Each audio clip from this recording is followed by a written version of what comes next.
అనుకోండి మళ్ళీ మొత్తం హ్యాండ్ అంతా ఇబ్బంది వస్తుంది. ఎందుకంటే సెంటర్ది కట్ అనేది కరెక్ట్ సెంటర్లోనే రావాలి. అటు ఇటు వచ్చినా కూడా హ్యాండ్ షేప్ అనేది పాడైపోతుంది. సో ఆల్రెడీ ఇప్పుడు సెంటర్లో నేను కుట్టేసుకున్నాను కదా, సో సేమ్ అదే ఇప్పుడు ఫ్రంట్లో కూడా నేను జాయిన్ చేస్తాను. బ్యాక్ పార్ట్ బ్యాక్కి ఎలాగ హ్యాండ్ జాయిన్ చేశానో ఫ్రంట్కి కూడా అలాగే హ్యాండ్ జాయిన్ చేస్తాను.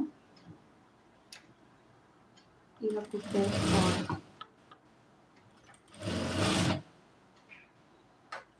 ఇక్కడ కూడా అంతే, హ్యాండ్ని మనం ఏమాత్రం కలపకూడదండి. అంటే క్లాత్ని సాగదీయకూడదు. యాజ్ ఇట్ అది ఎలా ఉందో అలా పెట్టుకుంటూ కుట్టేసుకుంటూ వెళ్ళిపోవాలంటే. సో రెండు పక్కల మనం వేసేసాం కాబట్టి ఇప్పుడు డబల్ స్టిచ్ అనేది దీనిపైన వేసేయాలి.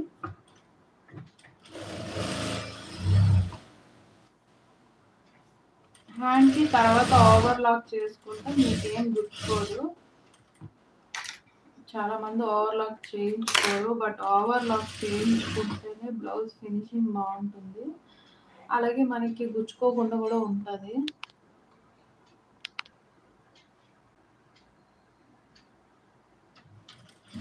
నెట్వర్క్ ఇష్యూ వల్ల లైవ్ మధ్యలో ఆగిపోతుంది రోజు. ఇప్పుడు డబల్ కుట్టేసుకోవాలి హ్యాండ్ పైన. సేమ్ అలాగే ఇంకో హ్యాండ్ కూడా స్టిచ్ చేసుకోవాలి మనము. సేమ్ ఇది ఎలా స్టిచ్ చేసుకుంటామో ఇంకో హ్యాండ్ కూడా అలాగే సెంటర్లో మనం కట్ పెట్టుకోవాలి. ఎప్పుడైనా సరే సెంటర్లో ఇలా కట్ పెట్టుకొని సెంటర్ కట్ని ఈ షోల్డర్ మధ్యలోని జాయిన్ చేసుకోవాలి.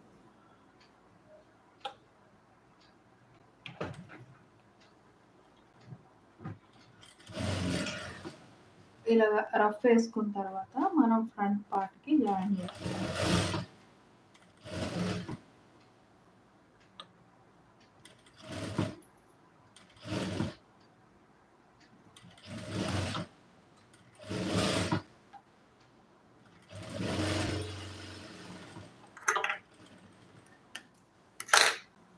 ఇలా జాయిన్ చేసుకొని సేమ్ బ్యాక్ సైడ్ కూడా ఇంకొక half hand same front hand ఎలాగైతే జాయిన్ చేసుకున్నాం బ్యాక్ హ్యాండ్ కూడా అలాగే జాయిన్ చేసుకోవాలి.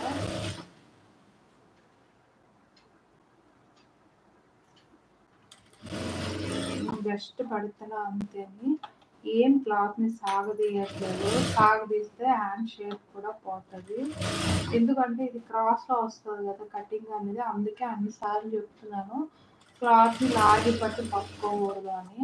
జస్ట్ ఫ్రీ హ్యాండ్తో ఇలా పట్టుకొని కుట్టేసుకోవాలంటే నేను అన్నిటికీ హాఫ్ ఇంచెస్ ఖర్చు పెట్టుకున్నాను. సో నేను అందుకే పట్టేటప్పుడు హాఫ్ ఇంచే పడుతున్నాను. చాలామంది చాలా తక్కువ పడతారు, అంటే హాఫ్ ఇంచ్ కన్నా తక్కువ, పావు ఇంచ్ కన్నా ఎక్కువ పెట్టుకుంటారు.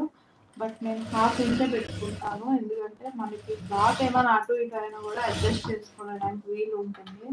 అదే పావు ఇంచ్ పెట్టుకుంటే అంత వీలు ఉండదు, అందుకని. సో ఓవరాల్గా స్టిచ్ చేసేసాను నేను.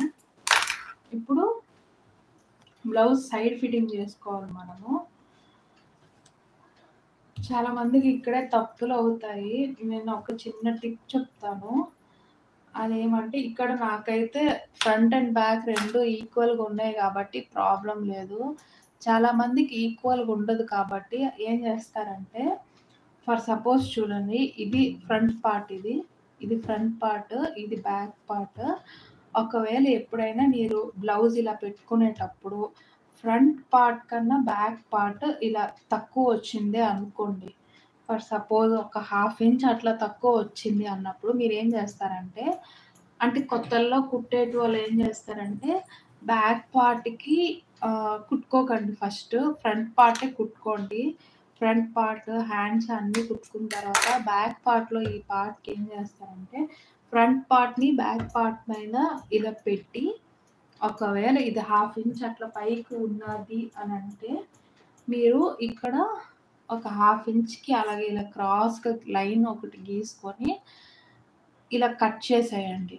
కట్ చేసిన తర్వాత మీరు యాజ్ యూజువల్ బ్యాక్ పట్టి మనం అతుక్కుంటాం కదా నడుంకి, అలాగ పట్టి అతుక్కుంటే ఈ ఫోల్డింగ్‌లోకి ఇది ఎళ్ళిపోద్ది. అప్పుడు మీకు ఫ్రంట్ అండ్ బ్యాక్ ఈక్వల్‌గా వస్తది.